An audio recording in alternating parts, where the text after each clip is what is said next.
La Sociedad Dominica de Medios de Comunicación, Sodomco, presenta A Pensar Más con Rosa María Palacios.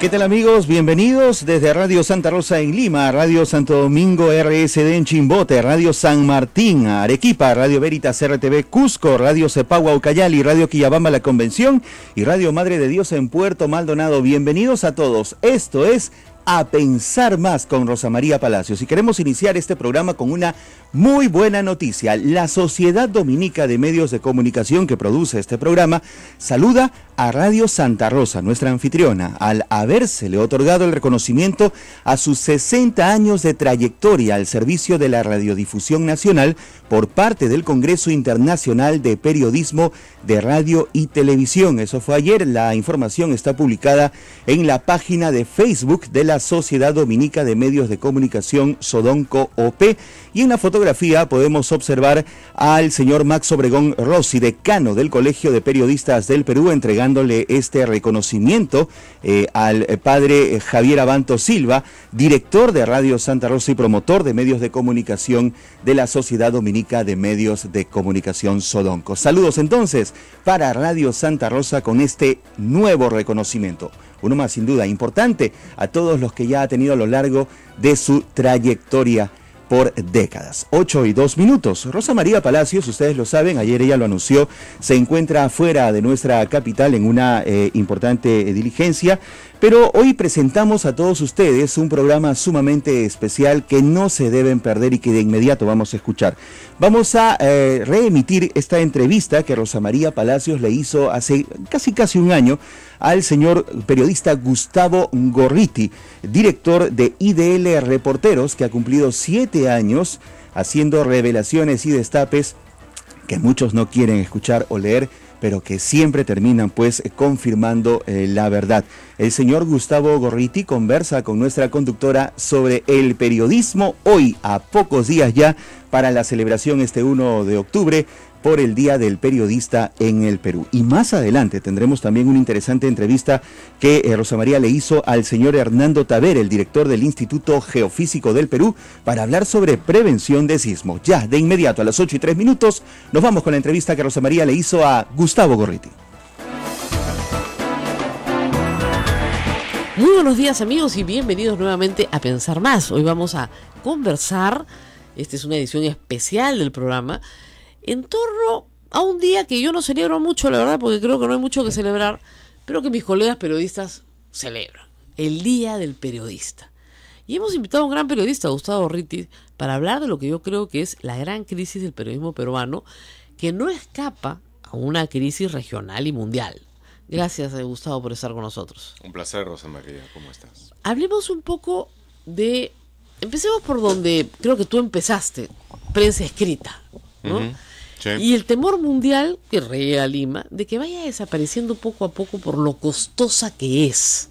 Es costoso hacer una entrevista, es costoso el papel, es costoso imprimir, es costoso distribuir. ¿Tú crees que en 10 o 20 años ya no tengamos periódicos, ya no tengamos revistas?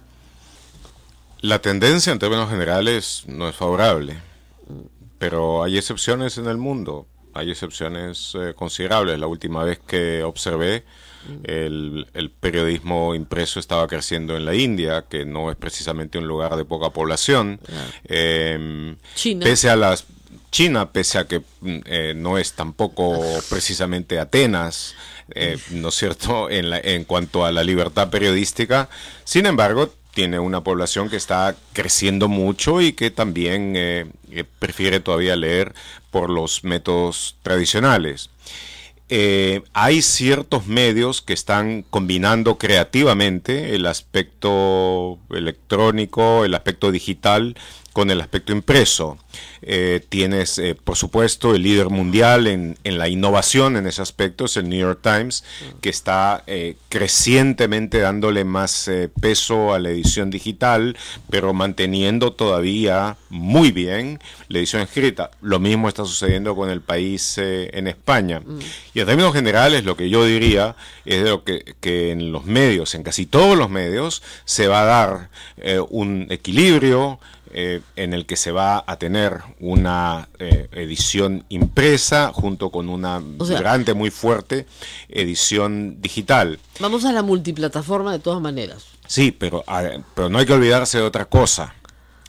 La edición digital es periodismo escrito. Claro. Es periodismo escrito, solamente que publicado de otra forma y de otra manera. Entonces, las mismas habilidades, si no mayores, que requería el periodismo impreso, que requiere todavía el periodismo impreso, son aquellas que se necesitan para el periodismo escrito. Uno tiene que aprender, escribir bien, presentar bien la noticia.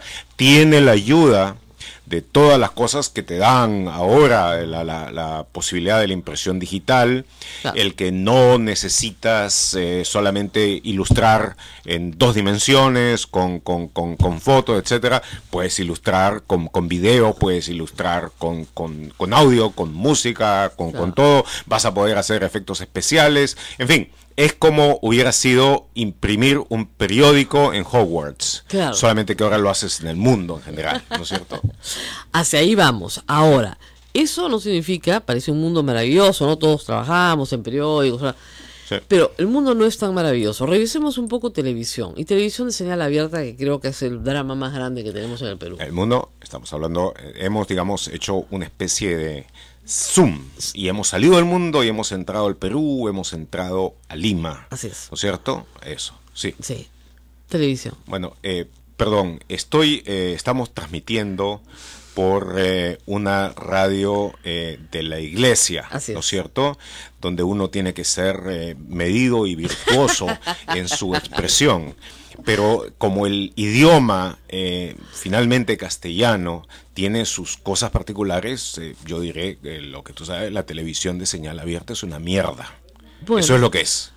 Yo dije un asco en un artículo, entonces sí. Claro, fui más fina, pero digamos. Estamos hablando en cualquier caso de algo que requiere ingeniería sanitaria. Ahora, lo que es increíble es que hay una ley desde el 2004, yo fui al Congreso, tú fuiste al Congreso, peleamos para que no haya control de contenidos, pero que sí se establecieran límites, algunos límites, y que obviamente... Pero como sabes, Rosa María, sí hay control de contenido. Por supuesto. Hay un gran inquisidor, hay un gran censor, que es el concesionario y su gerente. Claro. Esa gente que con los números y los supuestos números de la supuesta medidora monopólica de rating es la que determina y ha llegado a la conclusión de que a la gente hay que alimentarla con basura, les gusta basura, hay que provocar la adicción a la basura, y de tal manera sigue eso.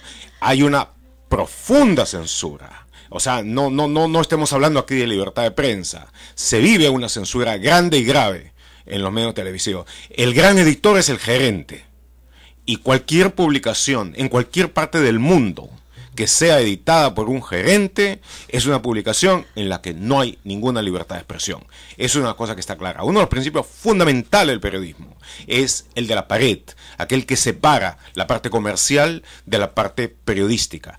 Y la parte periodística, a su turno, tiene que estar hecha, definida por consideraciones periodísticas claras, visibles, que estén en el manual de estilo, en el manual de ética, cómo se hace el periodismo, cómo se edita una noticia, cuáles son las cosas fundamentales, cuál es el papel de los editores para determinar aquellas cosas que son fundamentales.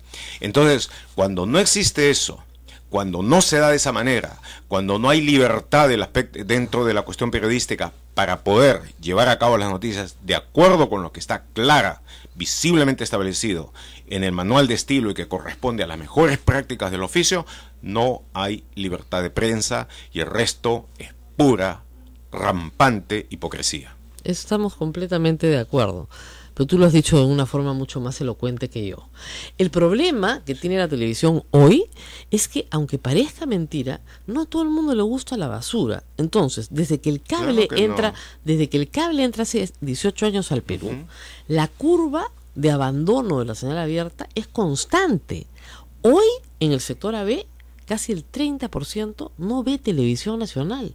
Y en el más abajo 25%, o sea, 1 de cada 4 ya abandonaron, y la curva no ha variado nunca, o sea, va a seguir creciendo porque tenemos 4 canales de televisión, nada más, como que tú dices, ellos escogen, nosotros no escogemos, ellos escogen, y escogen competir sobre, en la parte noticiosa, policiales mal hechas, porque son policiales que se agotan en sí mismas, que no tienen ninguna consecuencia, que son además reeditadas una y otra vez en competencia por todos los canales, donde la noticia consta de una microonda en la puerta del velorio y ya hemos terminado, y luego han movido todo, de lunes a viernes, todos los espacios supuestamente informativos a las 11 de la noche.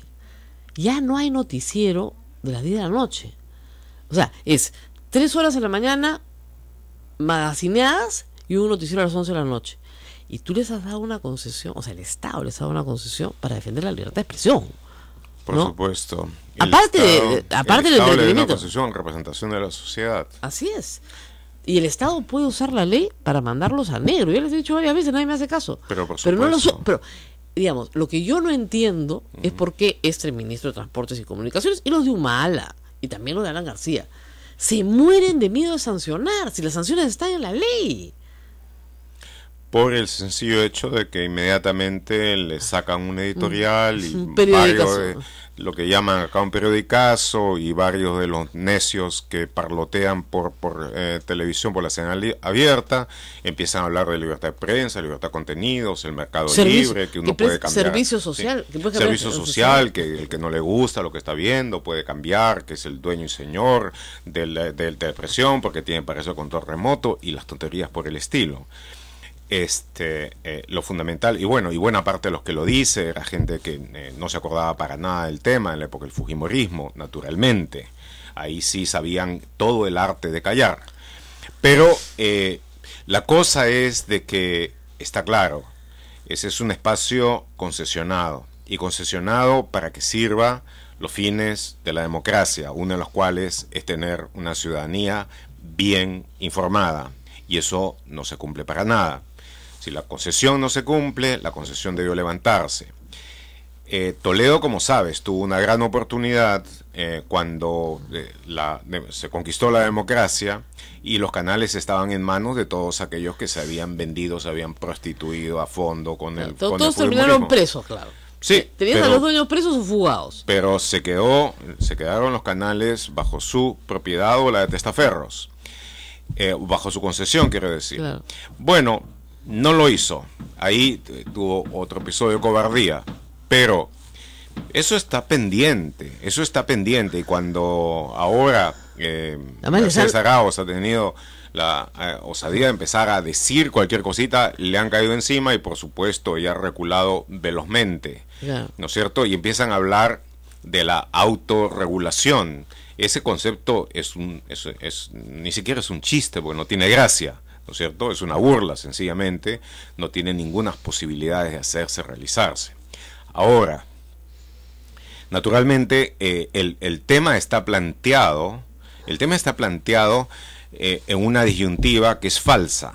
O sea, o tú permites la supuesta libertad de los concesionarios, o sea, la libertad del concesionario, de su gerente, para hacer lo que le da la gana y ordenar a sus empleados de una u otra manera, o estatizas la cosa, en cuyo caso la pone bajo las órdenes de tal y cual dentro del gobierno, y eso no es así.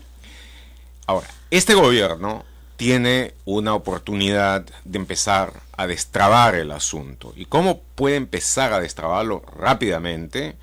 Mientras estudia, procede, cómo lo va a hacer en términos de la concesión, es en el caso de RTP, es sencillamente declarar de que está pasando del sistema de medio estatal a medio público.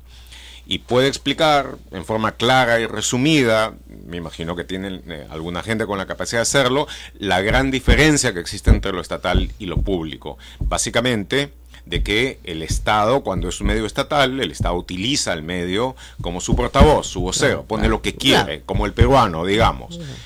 En el caso del medio público, esto pertenece a la sociedad y se maneja a través de instituciones autónomas a las que se les da todo o parte del presupuesto para que estos lo manejen adecuadamente. Mira, ¿cómo estará de mal la televisión peruana? Sí. Que el único noticiero en la mañana que puedes ver es el del Estado. que supuestamente te voltea notas de prensa pues estatales, ¿no? Ya, ese es el mejor, porque por lo menos te da noticia.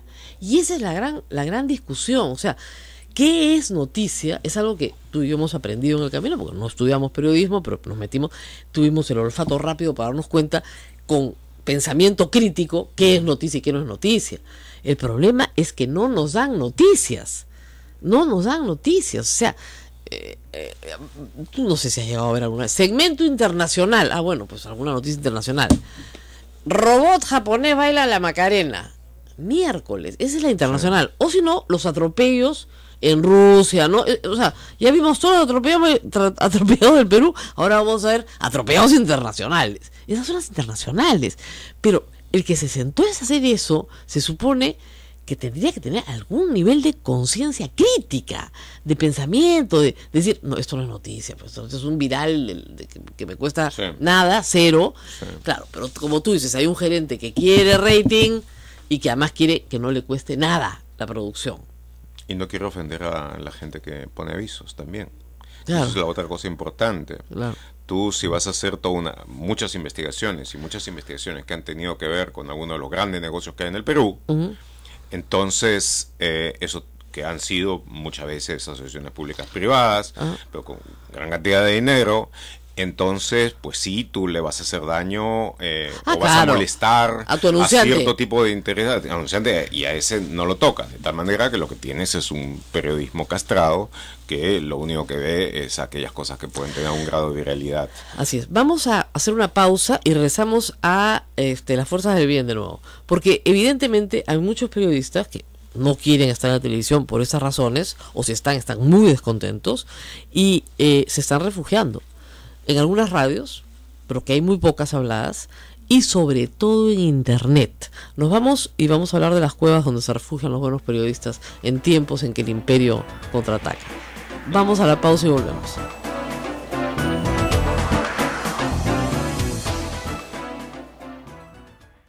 Sodomco, Sociedad Dominica de Medios de Comunicación.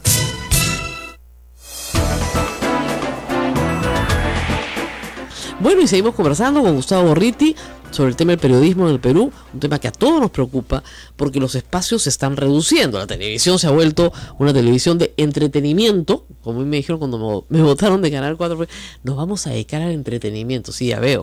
O sea, no quieren hablar de política pura y dura. Eso no, la gente no quiere escuchar eso. Mentira. Mentira, hay un público desesperado por noticias. Y lo prueba tu blog, el mío, Facebook y todas las redes sociales en las que estamos. Entonces, ¿dónde nos refugiamos? Ustedes han creado con un grupo de periodistas y de reporteros. Sí. Cuéntanos un poco de esa experiencia. O sea, es una experiencia que te permite escribir lo que quieres, sacar lo que quieres, pero al mismo tiempo hay los problemas de que no hay plata, no hay auspicio. Las empresas todavía no entienden que anunciar en internet les permite llegar a más gente que anunciar pues en un periódico chico. ¿Cómo estás manejando eso? Cuéntanos un poco. Bueno, después de una vida en periódicos y medios buscando mantenerme fiel a los principios de la misión periodística, como muchos de los que han hecho, tú realmente encuentras frente a la inempleabilidad. Lógico. Somos dos. Entonces pensé, y eso lo había tenido presente hace muchos años, de poder desarrollar un proyecto de periodismo de investigación en internet, y pensando de que fuera una herramienta central en la lucha contra la corrupción. Está claro, no hay mejor medio de luchar contra la corrupción que el periodismo investigativo, el periodismo de investigación. Claro, comprobado, existe toda una cantidad de evidencia empírica en el mundo entero. Bueno, y como sobre todo en esa época se hablaba muchísimo, se había descubierto la anticorrupción y todo lo que sirve, y de que luchar contra la corrupción es bueno, y habían surgido todo tipo de iniciativas, etcétera, programa de entrenamiento. Yo dije, en vez de los millones de dólares que, por ejemplo, gasta el Banco Mundial en hacer iniciativas, estudios, en decirle a la gente por qué tienen que portarse bonito, yo dije, en fin, poder primero experimentar con una cosa como la que yo pensaba hacer, que fuera una herramienta estratégica de lucha contra la corrupción. Eso les hubiera significado realmente casi nada en términos de lo que invierten, o el PNUD u otros organismos así. En fin, hice a fines del siglo XX, comienzo del siglo XXI, hice, una vez caído Fujimori, hice un plan bien hecho, lo presenté. Tuve muchísimos aplausos sobre la cuestión intelectual y cero resultados en cuanto a... Porque claro, me dijeron, no, somos organismos multilaterales, eso ofenderá a mucha gente, esa gente es finalmente lo que constituye parte de los que nos hacen existir, en fin. Entonces, luego de eso, bajé un poco las perspectivas, ya no iba a ser estratégico, ya no iba a ser franquiciable, sino una cosa más definida. Y entonces lo presenté a alguna de las fundaciones que también están dedicadas a la promoción de la democracia. En fin, yo sabía que con los anunciantes acá en el Perú no tenía la menor posibilidad. Entonces me dijeron de nuevo, está muy bien, pero no podemos, eso es demasiado grande, ponlo más chico. Entonces pasé de hacer ese proyecto a hacer un proyecto bonsai. Me dijeron, tú consideras que es un proyecto bonsai, para nosotros es demasiado grande. Okay. Entonces, bueno, ok, dije el nano bonsai. Y cuando ya lo había reducido a lo que era lo más elemental, finalmente, para mi sorpresa, la Open Society Foundation, ahora se llama Open Society Foundations, lo aprobó por un año. Y pues ahí arranqué. Entonces, lo que iba a ser una cuestión estratégica, digamos, el equivalente a un ejército, terminó siendo la acción de un pelotón comando, si tú quieres, ¿no? Pero efectivo. Sí, hemos sido muy eficaces porque hemos estado dedicados sola y exclusivamente a eso durante todos estos años. Ahora, y además, por supuesto, así yo tenía esa idea y esto ha sido desarrollado en otras partes del mundo. Además, ha habido un florecimiento mundial de este tipo de organizaciones. Entonces, hemos hecho bastante y en el camino nos consorciamos. Entonces, se ha logrado ahora, gracias al consorcio, fundamentalmente el Consorcio Internacional de Periodistas de Investigación, investigaciones como las que jamás se han hecho antes. Claro, Bahamas, con Panamá, con Lavallato, todo mezclado. Exactamente, no, pero por ejemplo, el caso de los Panama Papers, el caso de los Swiss Leaks, claro. ¿No es cierto? Con el Hong Kong y Shanghai Bank y todo esto, y se ha podido, utilizando además los instrumentos de análisis de cantidades masivas de datos, lograr cosas que nunca se habían hecho antes, nunca. Entonces, resultado de que lo que éramos un grupo de nanitos, ahora es tomado con gran respeto por el New York Times, por The Guardian, Le Monde, etcétera. Bueno, entonces es eso. Y mientras tanto, nosotros, esto ha crecido muchísimo en todo el mundo. En el Perú nosotros fuimos IDL Reporteros, el fundador, el primero. Luego surgieron un par de iniciativas más, fundamentalmente Convoca y Ojo Público, que han estado haciendo un trabajo meritorio por su cuenta. Entonces, hemos avanzado, pero el problema es de que se han agudizado las cuestiones relacionadas con la financiación, de que esto te toma mucho tiempo, se hace muy difícil, de que en determinado momento, digamos, si antes navegábamos en el equivalente de una bolichera, en determinado momento hubo que bajar al bote de remos y empezar a remar en dirección a las Islas Seychelles del periodismo.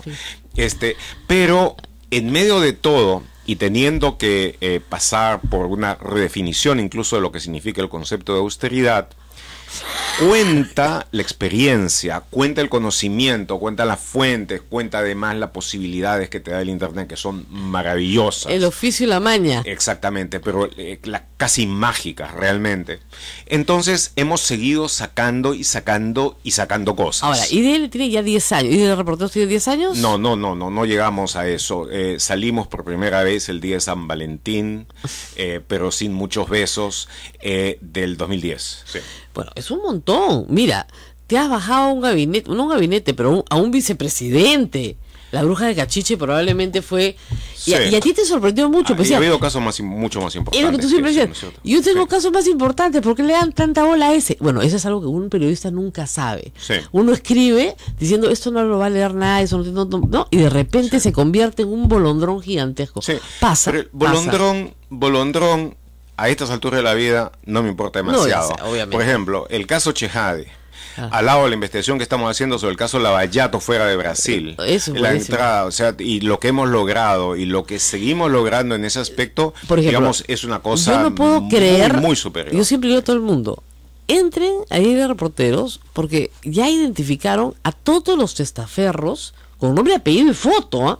Que tienen cuentas en paraísos fiscales Y movimientos bancarios. y movimientos bancarios Sí. de personas, o sea, de empresas brasileras que son peruanos que reciben unos dineros mal habidos, porque no hay forma que eso pueda ser explicado, y que luego los colocan afuera. O sea, ¿qué cosa es eso? Puede ser testaferro, no hay forma que no lo seas. Hemos explicado con absoluta claridad cómo fue el esquema de transferencia de dinero, casi con 100% de posibilidades de que era dinero para coimas, para sobornos, Así es. en el caso vinculado con Irsa Norte. Y hasta ahora Eso es no absolutamente hay claro. un titular en prensa escrita sobre el tema. No. A mí me parece increíble. Entonces, como te digo, se ha convertido Sería un Internet... poco más creíble si supieras la cantidad de gente que ha estado recibiendo plata de esta compañía brasileña, fundamentalmente de Odebrecht, y la cantidad de gente que ha estado haciendo consultorías para ellos, y la cantidad incluso de organizaciones metaperiodistas que han utilizado dinero de Odebrecht supuestamente hasta para periodismo de investigación. Ya, hablemos de ese tema, que es el tema de cruzar la línea, ¿no es cierto? O sea, del conflicto de interés, que es un tema central. Yo cuando viajo a provincia les digo, fundamental en periodismo. fundamental en periodismo. ¿Qué se puede y qué no se puede hacer? O sea, si te invitan a darle una charla, bueno, no está tan mal, ¿no es cierto? Pero claro, si te tienen de consultor interno, ¿no es cierto?, para comunicación, tú no vas a poder cubrir ese caso nunca en tu vida. No. Nunca. Ahora, podrías decir, full disclosure, ¿no? Yo trabajo para esta empresa. Perfecto. Entonces ya no puedes entrar a ese tema nunca más, ¿no es cierto? Esa es la única forma. Mira, yo conocí a un...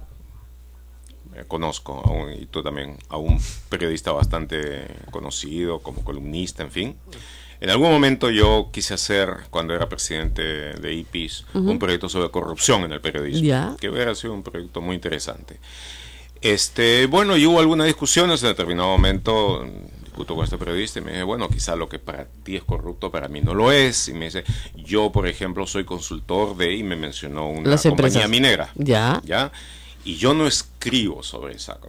Yo soy consultor y me mencionó a un personaje que digamos, va por el resto del mundo indicando que ha salvado naciones. Y yo hablo con él y le explico la situación y yo no escribo sobre esa persona. Lógico. Cuando vienen empresarios extranjeros, yo les doy charlas y cobro por eso y ya. Entonces, para mí es una corrupción. Yo le dije, para mí es una clarísima conflicto de intereses. Y además en la práctica, por supuesto, este periodista cada vez que podía evitar de que en la redacción sobre la que tenía algún grado de influencia se escribía sobre la compañía periodística, se escribía sobre la personalidad, etcétera, lo hacía.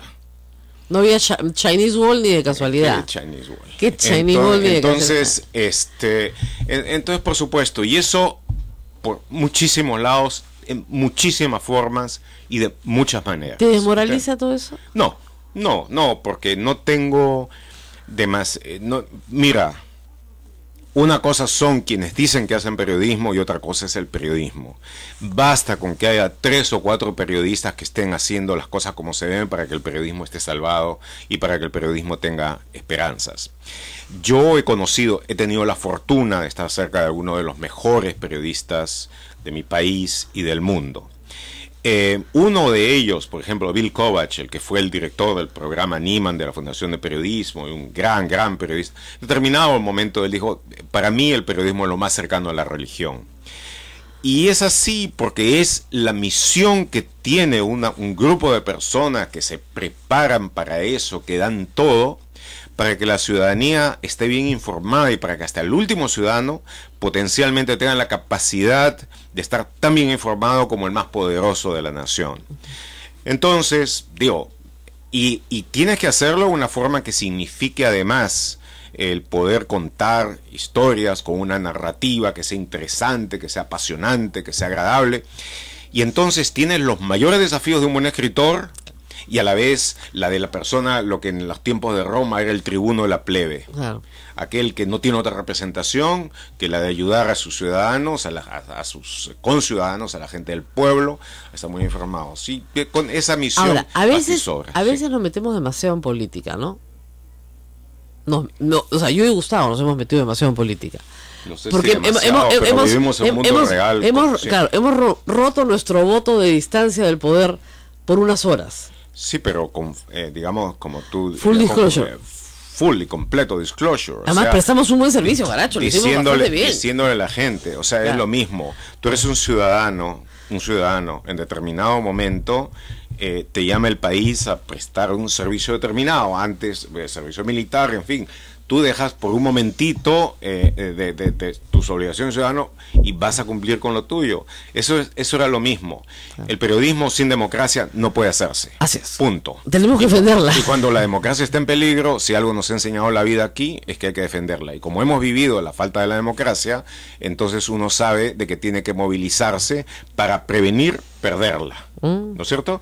Y yo estoy seguro que tú piensas lo mismo. Yo también, y me siento muy orgullosa de mi trabajo, además. Exactamente. Porque además, disculpe, me lo daban una semanita más y lo dejaban mucho más pulido, ¿eh?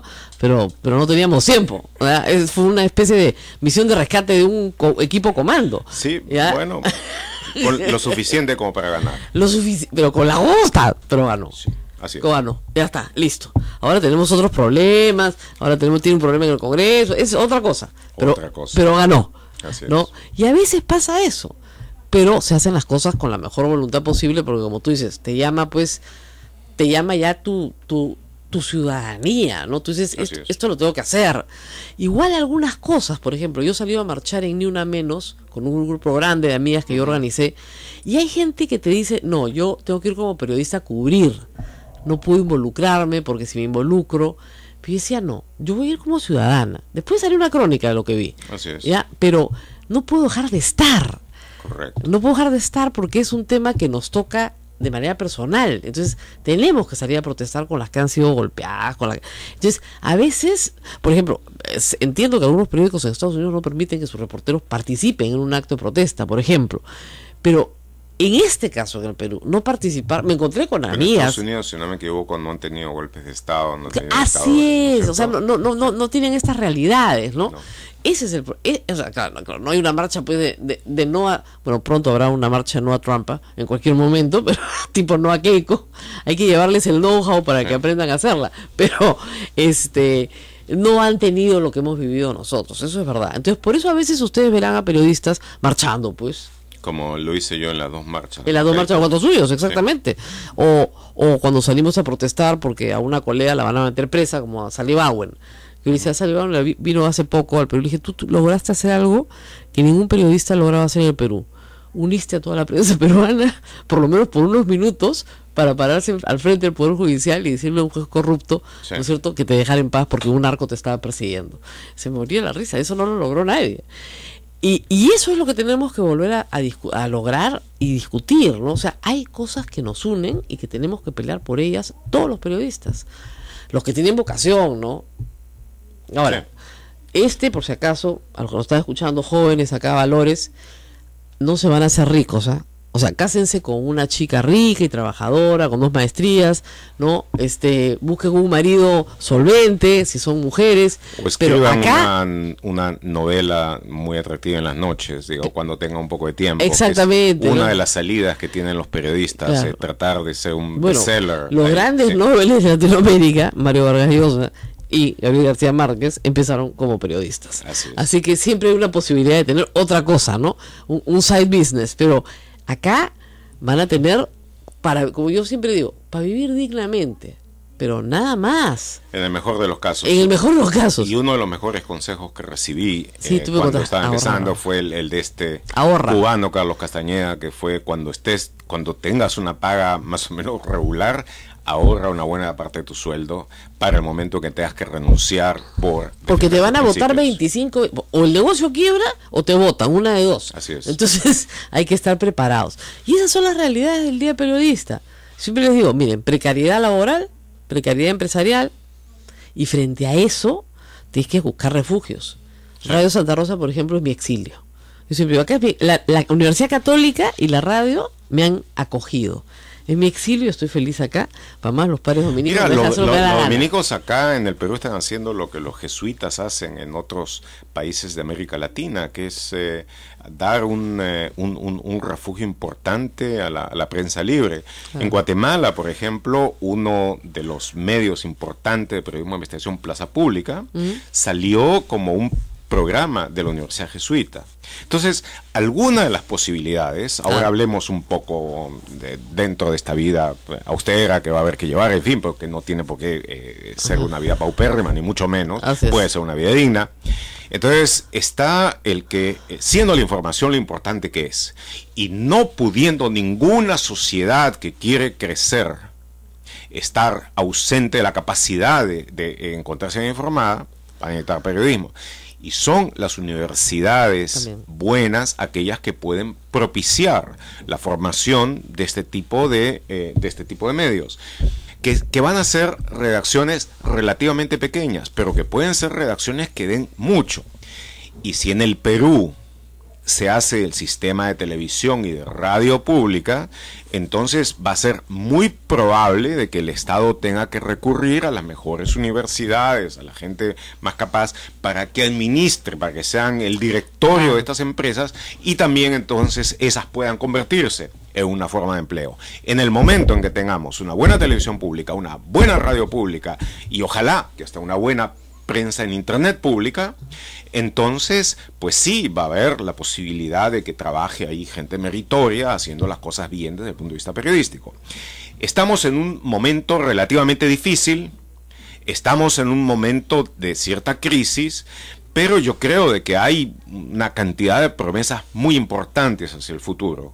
Y entre otras está una cosa muy clara: va a haber demanda de una buena información, de una buena calidad de información, va a haber demanda de buenos profesionales, de gente que sabe manejar. Se van a necesitar un montón de habilidades nuevas y en constante cambio, pero sí va a haber esa demanda, y los periodistas que realmente estén dispuestos, que le pongan eso todo el empeño, todas las ganas, y que consideren que la vida, además es otra cosa importante, lo que les digo siempre a los muchachos que llegan buscando periodismo: si ustedes no están dispuestos a convertir su vida en un aprendizaje voraz y perpetuo, dedíquense a otra cosa. El periodista tiene que ser alguien bien educado y que está en un permanente proceso de aprendizaje todos los días de su vida. Claro. Bueno, nos tenemos que despedir. Qué pena, pero ha sido un gran día el periodista. De verdad, el mejor que hemos tenido, porque hemos hablado de las cosas que de verdad suceden. Tiene una cara de presión todos. No se depriman, se pueden hacer grandes cosas, pero hay que tener paciencia, porque estamos pasando un momento crítico y un momento de zamaqueo, creo yo, bien importante y bien profundo. Bueno, nos despedimos. Adiós.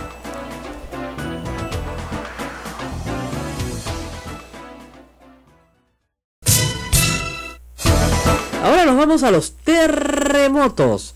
Estamos con el doctor Hernando Tavera, director ejecutivo del Instituto Geofísico del Perú. Siempre nos acordamos del Instituto Geofísico cuando tenemos miedo. El Instituto Geofísico siempre aparece para los reporteros cuando hay un terremoto. Yo sigo en Twitter al Instituto Geofísico, por cierto, y es la entidad del Estado encargada científicamente, ¿no es cierto?, de monitorear en todo el país a través de la ciencia, porque el señor no tiene una varita mágica, ¿no es cierto?, cuál es el impacto, el grado de los temblores que hay en el Perú.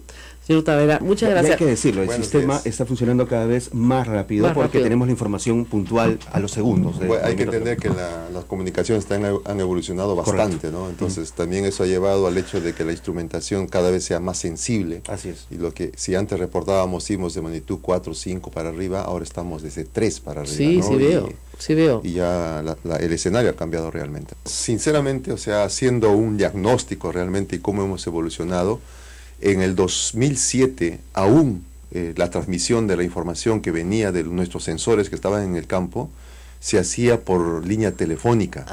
Era una especie de interrogación teléfono a teléfono. Claro. No teníamos lo que hoy en día ya tenemos, que es una red que transmite por satélite.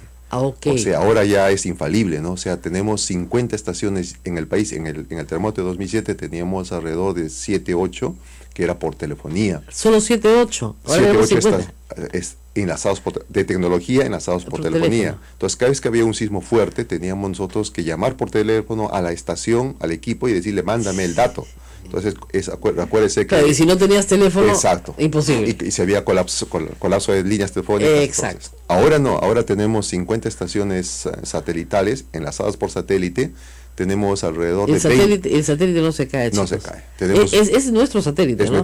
no es nuestro satélite, Sí, es un servicio dan. que está alquilado ya desde el 2011. Ya. Tenemos también 20 estaciones por internet también para el tema. Entonces ahora nuestros reportes con todos los ensayos y diagnósticos que hemos hecho, pues está saliendo máximo en 3 minutos, 3 minutos y medio, Claro. al aplicativo de celulares. Claro. Y por El Pisco todos sí se demoraron, les digo, por porque todos yo, los- digamos, sabíamos que era el sur, Sí, sí. pero no sabíamos dónde. Y les digo, yo esta noche estuve trabajando como periodista en América Televisión y lo que hicimos fue meter a la gente a los carros y que vayan al sur a ver qué encontraban. Exactamente. Eso es. Una hora después supimos que era Pisco, pero una hora después, más o menos, fácil, ¿no? Entonces demoró.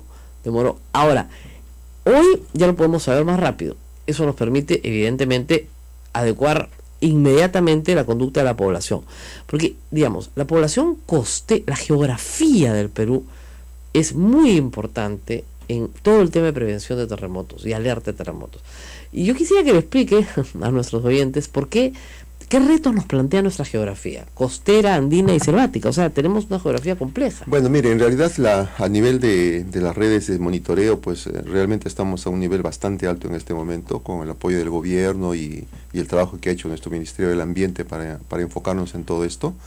Pero lo que hay que tener en cuenta es de que nuestra geografía se ha formado gracias a los terremotos. Claro. Sabemos que las placas tectónicas, espero que la población ya entienda todo esto, las placas tectónicas colisionan frontalmente y en la zona costera se ha producido el arrugamiento del continente y la formación de la cordillera de los Andes. O sea, ¿no? ustedes imagínense un pedazo de papel, ¿ya? Entonces, ese pedazo de papel choca con otro pedazo de papel y se va arrugando hasta que forma la cordillera de los Andes. Y usted dice, ¿y dónde está la punta de ese pedazo de papel? En el mar. Exactamente. El filo está en el mar. La Exactamente. placa está en el mar. Entonces lo que uno Muy cerquita a la costa. Lo que uno tiene que pensar también es de que gracias a esta formación de cordillera, en los nevados, por ejemplo, tenemos agua, el hielo, se derrite, forma los ríos, y esa agua tomamos nosotros. Entonces es un ciclo de la tierra que realmente es necesario para el hombre. O sea, algo así, es irónico, pero los terremotos son necesarios para la vida del hombre. Para formar la tierra. Ahora, Exactamente. en el caso de Lima, que nos preocupa mucho, una ciudad con 10 millones de habitantes, construida en un 60-70% por las mismas manos de sus habitantes, con suelos completamente diversos. El terremoto del 74 fue... 7.7. Depende qué método uno utiliza para calcular la magnitud, okay. ¿no? Entonces, y el del 66... 7.5 más o menos. Exactamente. Esos son los terremotos más grandes que han habido en Lima. Y después, nada que se le parezca, porque el de Pisco ocurre en Pisco. Es decir, nosotros lo sentimos muy fuerte en Lima, por cierto, pues estamos a 250 kilómetros de Pisco.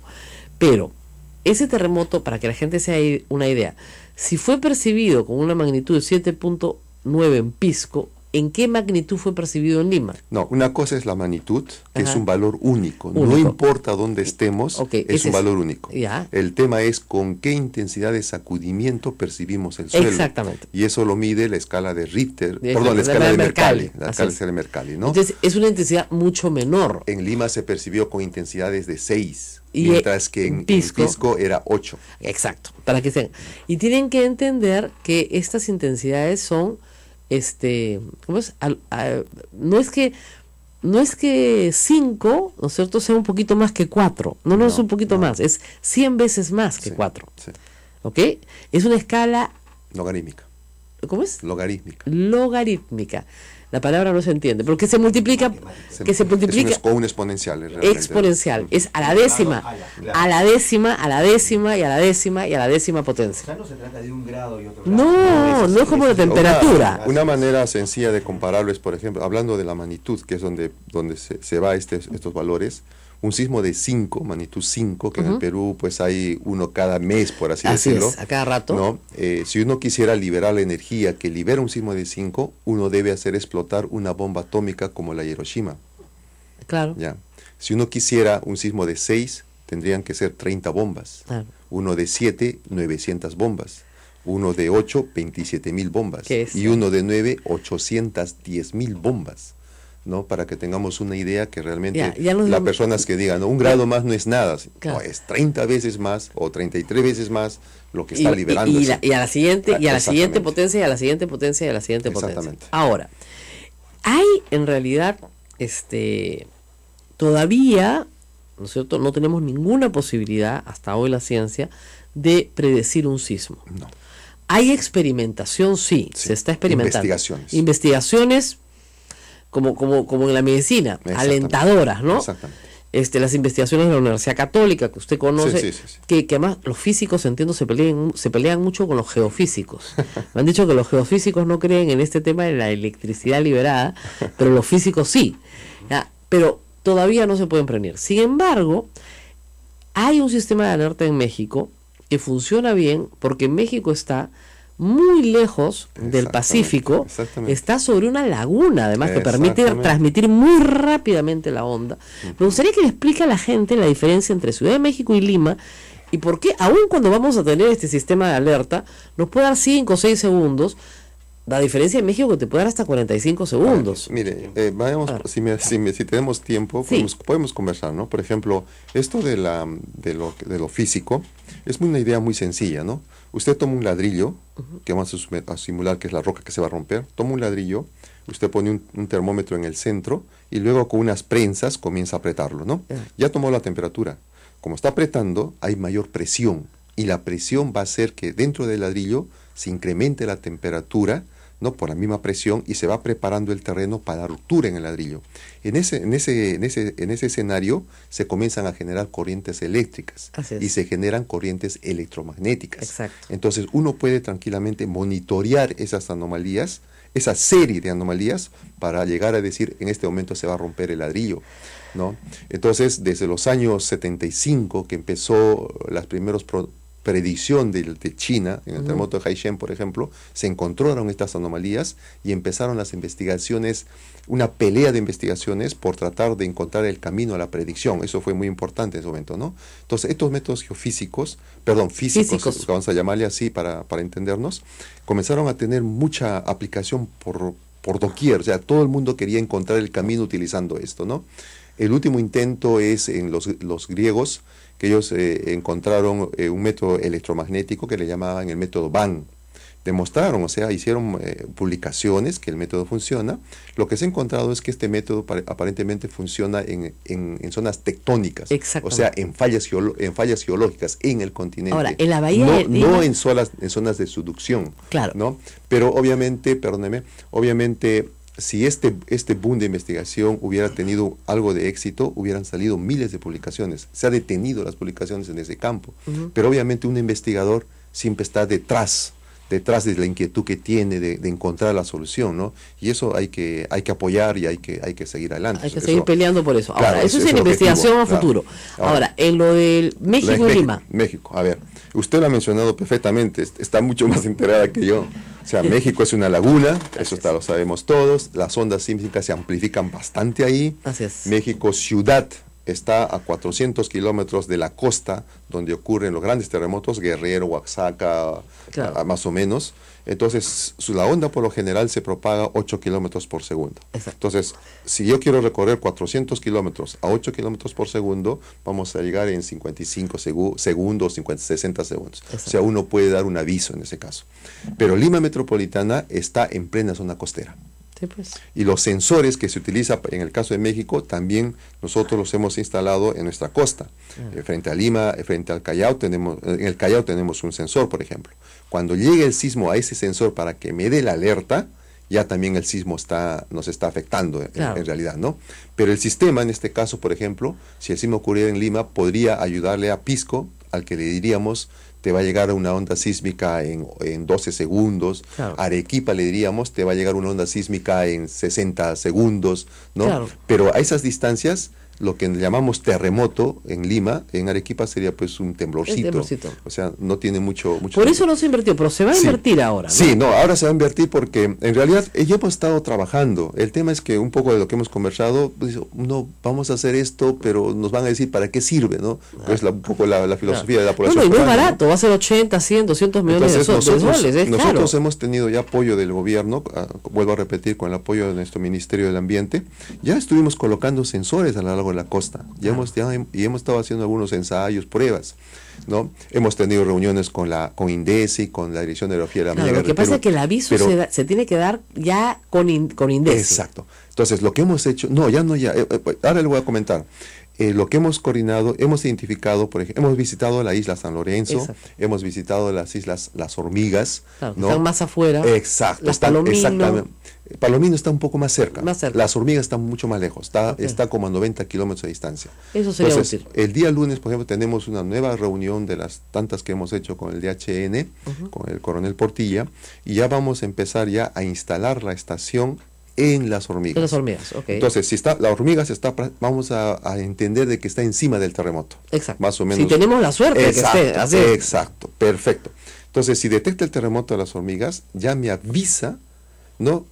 90 kilómetros a 8 kilómetros por segundo, pues algo de 10 segundos, más o menos me está avisando ya que va a haber un sismo, ¿no? Exacto. Entonces, cuando hagamos eso, tiene que venir un trabajo bastante importante con la población para que realmente entienda lo que usted está entendiendo con tanta facilidad y no salga con que esto es una mentira, nos ha engañado. A ver, porque les explico, ¿no? Cuando usted en casa, esto me va a entender la señora perfecto, cuando usted siente que se mueve la tierra, primero se asusta, ¿no es cierto? Y tiene como 2 segundos de pánico y piensa, ¿es temblorcito? Uno analiza el toque, si es limeño, ¿este es temblorcito o está más fuerte? Y ahí viene el sacudón. Y usted no ha salido. Pero si a usted le suena una sirena afuera que dice, es terremoto, usted sale corriendo porque ya aprendió a hacerlo. Entonces, usted dirá, bueno, 3 segundos no es nada. 3 segundos es lo que te demora llegar a la puerta. ¿Ya? O ubicarse en zonas seguras dentro del departamento. Claro, si estás en un edificio muy alto, pararte en el vano de la puerta donde tienes que parar.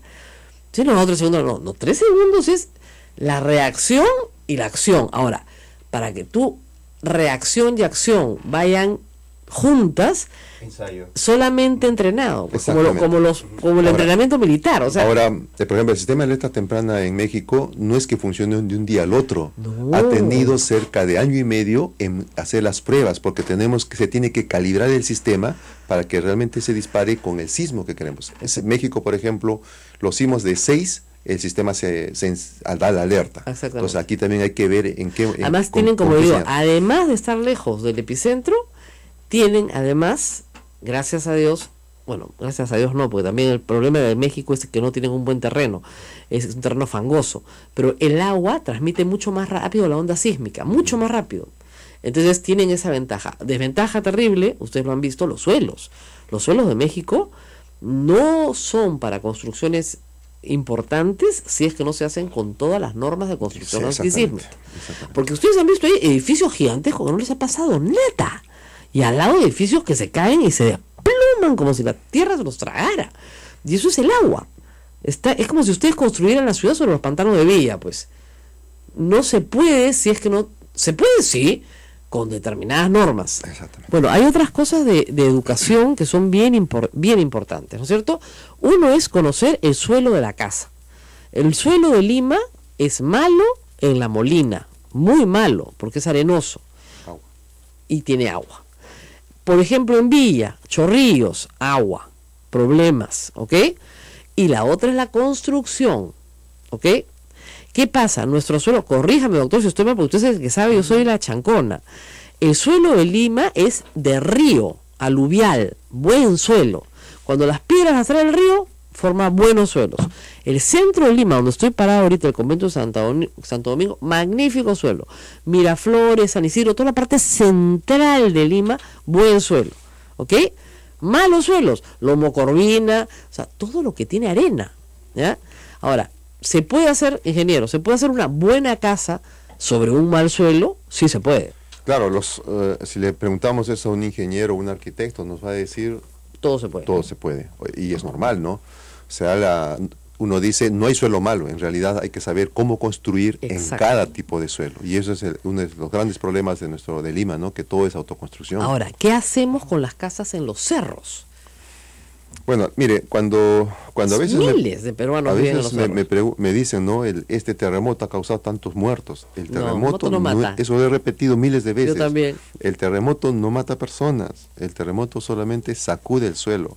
Si todas aquellas personas han construido mal, con malos materiales, sobre un suelo malo o de una morfología mala, está en riesgo, ¿no? Y el tema de los cerros, pues usted ha visto noticias atrás, ¿no? Una piedra se ha desprendido y ha causado la muerte de un niño. Solamente se ha desprendido por gravedad y por el viento probablemente. Claro. Entonces, cuando ocurre un terremoto o un sismo grande, se producen 3 efectos principales, ¿no? La licuación de suelos a lo largo de la costa, tal como pasó en Tambo de Mora, ¿no? Que el agua comienza a surgir del suelo como chorros porque está atrapada abajo, ¿no? El otro es el hecho del tsunami, que también se lo hemos conversado, y el otro es que los cerros se sacuden con tanta fuerza. Entonces la idea es que caerán de nuestros cerros si ya no hay piedras, ¿no? Entonces es una cosa bastante preocupante para todos realmente, ¿no? Así es. Bueno, David Ferli siempre me dice que más muere gente en Lima en siniestros viales que en terremotos. Eso es verdad, ¿ya? Pero la gente también pues no tiene ninguna cultura de prevención en materia vial. En general creemos que somos inmortales, pues si no lo somos. El terremoto ha matado a través de la historia más gente que todas las guerras juntas. Ah, sí, claro. Entonces eso deja ya una clara lección, ¿no? Bueno, muchísimas gracias. Gracias.